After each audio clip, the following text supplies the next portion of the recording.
پنجاب میں مسلمانوں کی آمد کے بعد فن تعمیر کا ایک نیا باب کھل گیا۔ انہوں نے مذہبی عمارات کے علاوہ محل، مقبرے، سرائیں اور باغات بھی تعمیر کرائے۔ مسلمانوں کا طرز تعمیر ہندوؤں کے طرز تعمیر سے بنیادی عقیدے کی وجہ سے مختلف تھا۔ اس میں مقامی اثرات کے علاوہ وسطی ایشیا اور مشرق وسطیٰ کے اثرات بھی شامل تھے۔ ہندو عمارتیں کم رقبے، تنگ محرابوں، ہموار چھتوں اور توڑے والے پل کی طرز پر تعمیر ہوتی تھیں، مگر مسلمانوں نے کم فاصلوں پر ستونوں کے ساتھ گنبد اور محرابوں کا استعمال کیا۔ مزید تفصیلات جاننے سے قبل نئے آنے والے دوستوں سے گزارش ہے کہ ہمارے چینل کو سبسکرائب کر لیں اور ساتھ دیے گئے گھنٹی کے بٹن کو بھی دبا دیں۔ فیروز شاہ تغلق نے متعدد محل، مساجد، شہر، مدارس، مقابر اور رفاہ عامہ کی دوسری عمارات تعمیر کرائیں۔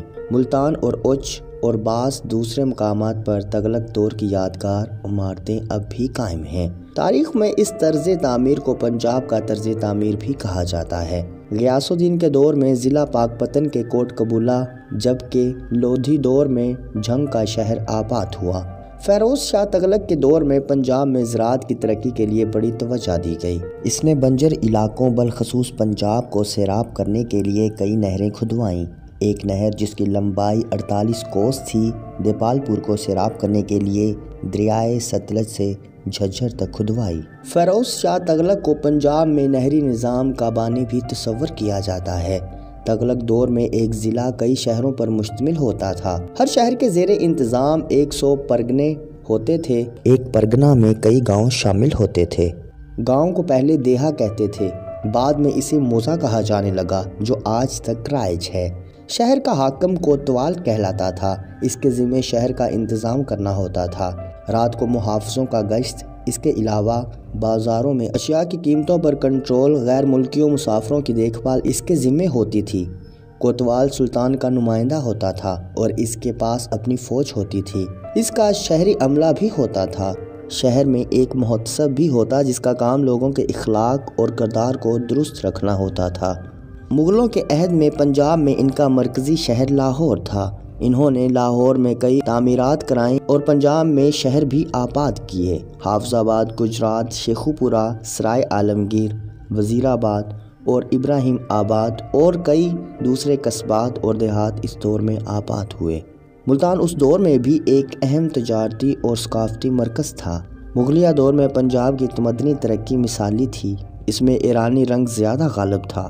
اس دور میں عمارتیں پتھر، لکڑی، روغنی ٹائلوں، نقاشی، شیشہ، چونا گچ، خطاطی، بالخصوص فارسی رسم الخط سے مزین ہونے لگیں۔ پانی کے تالابوں میں عمارات کی تعمیر، باغوں میں مقابر کا قیام، تختہ دار باغات، دوہرے گنبد، خصوصی پھلوں کے باغات، خصوصی حویلیاں اس دور کے فن تعمیر کی نمایاں خصوصیات ہیں۔ شیر شاہ سوری کا دور اگرچہ مختصر تھا، لیکن اس عہد میں کئی عمارتیں اور شہر قائم ہوئے۔ اس دور کی عظیم شاہراہ، جو آج کل جی ٹی روڈ کہلاتی ہے، شیر شاہ سوری کے دور میں مکمل ہوئی۔ اس طرح اس نے ایک اور شاہراہ لاہور سے ملتان کی طرف بھی تعمیر کرائی۔ ان سڑکوں پر جگہ جگہ کاروان سرائے اور چوکیاں بھی بنوائیں۔ بھیرا کا جدید شہر شیر شاہ سوری کا بسایا ہوا ہے۔ ملتان کے نزدیک قلعہ شیرگڑھ کو بھی اس دور کی یادگار بتایا جاتا ہے۔ ضلع میاں والی کا قصبہ واں بچھراں بھی اس کی طرف سے باولی یعنی کنویں کی تعمیر کے ساتھ آباد ہوا۔ ان سب سے قطع نظر اس دور کی سب سے اہم اور عظیم الشان یادگار قلعہ روہتاس ہے، جو اس وقت ضلع جہلم میں واقع ہے۔ یہ قلعہ اپنی وسعت، عظمت اور طرز تعمیر کے لحاظ سے ایک بے مثال تاریخی یادگار ہے۔ بادشاہ اکبر کے دور میں قلعہ اٹک اور پھر اس کے ساتھ اٹک شہر آباد ہوا۔ قصبہ پنڈداد خان کی آبادی جہانگیر سے منسوب ہے۔ عالمگیر کے عہد میں سرائے عالمگیر وجود میں آیا۔ مغلوں کے عہد میں پنجاب کے مختلف شہروں میں بڑی صنعتی ترقی ہوئی۔ لاہور، سیالکوٹ، بھیرا، ملتان، چنیوٹ مختلف صنعتی حوالوں سے مشہور تھے۔ لاہور کے علاوہ سرہند، ملتان، جالندھر، سیالکوٹ، بٹالہ، کسول، سوہدرا، حافظ آباد، گجرات، شیخوپورہ، پسرور، ایمن آباد، پاکپتن، دیپال پور بھی اس دور کے مشہور قصبات تھے۔